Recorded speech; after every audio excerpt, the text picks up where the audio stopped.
大家好。我哋係歐洲珠寶鐘錶，今日會簡單咁同大家介紹下一個新款手錶嘅，就係呢個我手頭上 IWC 萬國嘅一個飛行員系列嘅小王子特別版。咁佢嘅型號呢就會係 IW377714。好啦，呢個小王子特別版係有咩咁特別呢？第一，佢會係一個藍色嘅金屬錶面。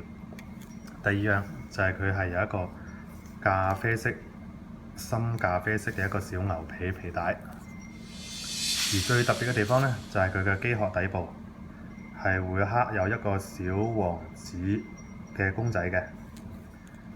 好啦，咁我哋就簡單介紹下呢個手錶啦。其實 IWC 係一個機能幾強勁嘅一個手錶嚟嘅。首先我哋講佢嘅防水功能。防水深度咧，呢隻錶係達到係6巴嘅，即係60米，意味着係隻錶響水底裏邊60米深以內都係絕對唔會入水嘅。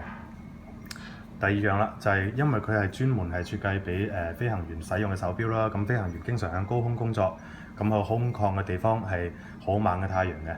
咁佢呢個錶面呢係鍍咗一個藍藍地色嘅鍍膜上去呢個藍寶石防磨水晶玻璃上邊嘅，係會令到佢一個防反光嘅作用。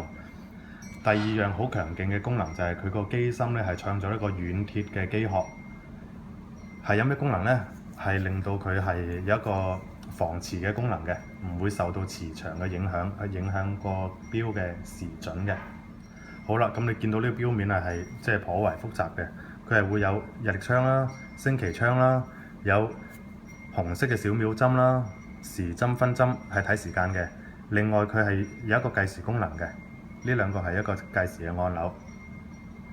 咁呢一支定喺度唔喐嘅秒針呢，就係計時用嘅秒針。當秒針每轉一圈呢，下邊12點嗰個小分針盤呢係計時用嘅，就會跳一格。下邊6點鐘方向呢個呢，就係計時嘅時針盤。最長呢隻錶嘅累加計時可以去到12個鐘頭嘅。咁機芯方面啦，佢會係一個全自動上鏈嘅計時機械機芯，動力儲存佢係可以有44個鐘頭嘅。咁呢隻錶有幾大呢？呢隻錶嘅機殼呢係有43個毫米嘅43mm嘅錶殼。咁個機殼嘅厚度呢，其實係有15個毫米嘅，即係15mm。咁複雜嘅機芯嚟講呢，就唔算話好厚嘅15mm。